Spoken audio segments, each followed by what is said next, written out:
Hoje em dia, então, a posição dominante é que prevê um regime de isonomia, de igualdade entre a união estável e o casamento. Tá?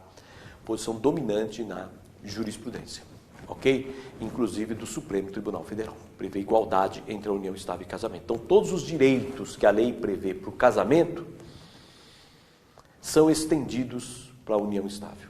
Só que daí temos um probleminha. As restrições que a lei prevê para o casamento não se estende à união estável. Porque lei que restringe direitos não admite analogia.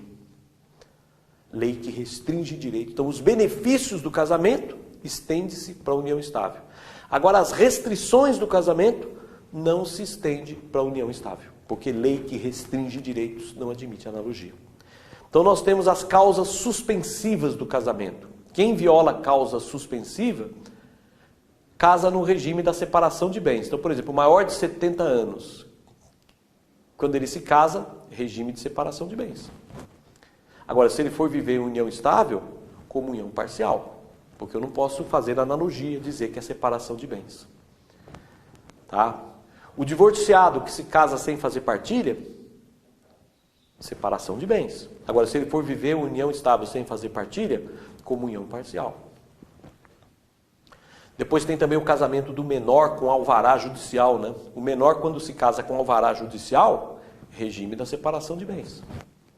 Agora, se ele vai viver em união estável, sem o alvará, ou melhor, o menor, quando ele se casa com o alvará judicial, ele vai cair necessariamente no regime da separação de bens. Tá certo? Bom, e o menor que vive em união estável? Quer dizer, não pediu autorização para ninguém. E foi viver união estável. Regime da comunhão parcial.